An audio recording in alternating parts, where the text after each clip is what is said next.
करता है एडम और उसकी पत्नी उस खूबसूरत बगीचे में रहकर बहुत खुश थे जो भगवान ने उनके लिए बनाया था। दोनों में से किसी ने भी कपड़े नहीं पहने, परंतु इससे उन्हें कोई लज्जा अनुभव न हुई, क्योंकि जगत में कोई पाप न था।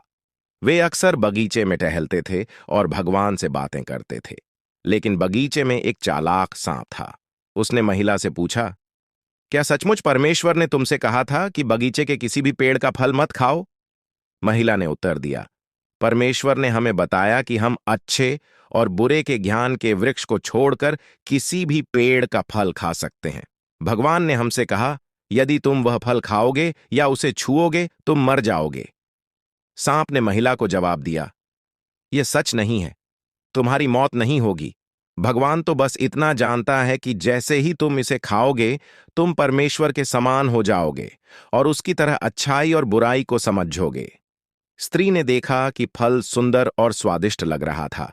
वह भी बुद्धिमान बनना चाहती थी, इसलिए उसने कुछ फल तोड़े और खा लिए। फिर उसने कुछ अपने पति को दिया, उसके साथ कौन था, और उसने इसे खा लिया। बहुत अचानक उनकी आंखें खुल गईं और उन्हें एहसास हुआ कि वे नग्न थे। उन्होंने कपड़े बनाने के लिए पत्तियों को एक साथ सिलकर अपने शरीर को ढकने की कोशिश की। तब उस आदमी और उसकी पत्नी ने बगीचे में भगवान के चलने की आवाज सुनी।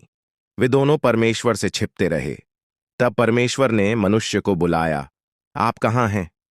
एडम ने उत्तर दिया, मैंने तुम्हें बगीचे में घूमते हुए सुना और मैं डर गया था, क्योंकि मैं नंगा था, इसलिए मैं छिप गया। तब भगवान ने पूछा, तुमसे किसने कहा कि तुम नग्न हो? क्या तुमने वह फल खाया जिसे मैंने तुम्हें खाने से मना किया था? उस आदमी ने उत्तर दिया, तुमने मुझे यह स्त्री दी और उसने मुझे फल दिया। तब भगवान ने स्त्री से पूछा, क्या कर डाले? महिला ने उत्तर दिया, सांप ने मुझे धोखा दिया। भगवान ने सांप से कहा, आप शापित हैं, तुम पेट के बल सरकोगे और मिट्टी खाओगे। तुम और वह स्त्री एक दूसरे से घृणा करेंगे और तेरी संतान और उसकी संतान एक दूसरे से बैर रखेंगे बहुत। औरत का वंशज तुम्हारा सिर कुचल देगा और तुम उसकी एड़ी को घायल करोगे।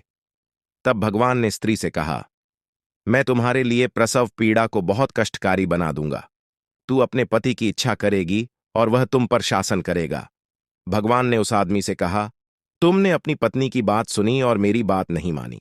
अब भूमि शापित है और आपको भोजन उगाने के लिए कड़ी मेहनत करने की आवश्यकता होगी, तो तुम मर जाओगे और तुम्हारा शरीर मिट्टी में मिल जाएगा। उस आदमी ने अपनी पत्नी का नाम ईव रखा, जिसका अर्थ है जीवनदाता, क्योंकि वह सब लोगों की माता बनेगी। और परमेश्वर ने आदम और हव्वा को जानवरों की खालें पहनाई।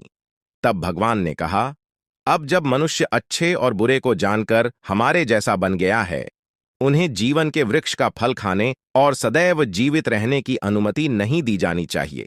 इसलिए परमेश्वर ने आदम और हव्वा को सुंदर बगीचे से दूर भेज दिया। परमेश्वर ने किसी को भी जीवन के वृक्ष का फल खाने से रोकने के लिए बगीचे के प्रवेश द्वार पर शक्तिशाली स्वर्गदूतों को रखा।